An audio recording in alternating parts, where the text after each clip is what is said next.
Please subscribe and like my channel सार्थक community group. Friends, आज हम आपको एक कहानी सुनाने जा रहे हैं जिसका नाम है सबसे बड़ा मूर्ख कौन। तो चलिए सुनते हैं। एक बार एक राजा ने अपने मंत्री को बुलाकर कहा कि यह सोने का डंडा तुम उसे दे देना जो तुमसे ज़्यादा मूर्ख लगे।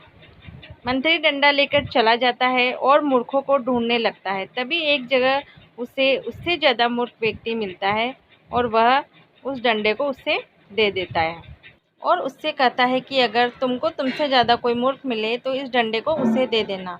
उस मूर्ख व्यक्ति के द्वारा बहुत ढूंढने पर भी उससे ज़्यादा मूर्ख नहीं मिल पाने पर वह उसी राज दरबार में पहुंच जाता है। राजा के मंत्री ने जिस मूर्ख व्यक्ति को वह डंडा दिया था वह राज दरबार में पहुंचकर देखता है कि वहां बहुत सी भीड़ लगी हुई है, तो वह राजा के पास पहुंचने की कोशिश करता है।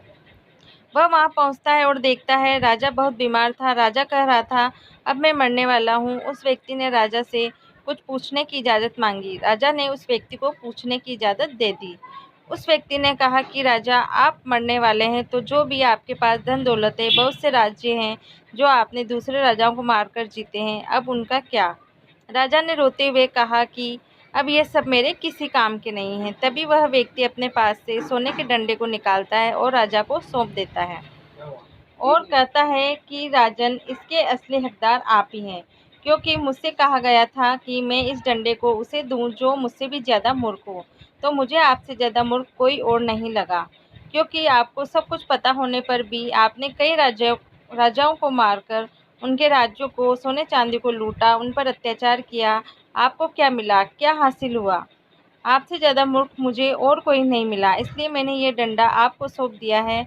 और वह वहाँ से चला गया। राजा को यह देखकर बहुत पछतावा और कहा कि मैंने कितने गुनाह करे हैं, मैंने कोई अच्छा काम भी नहीं किया है। तो फ्रेंड्स, इस कहानी से हमें यह शिक्षा मिलती है कि हमें बुरे कर्मों को छोड़कर अच्छे कर्म करने चाहिए और ज़्यादा धन दौलत एकत्रित नहीं करनी चाहिए।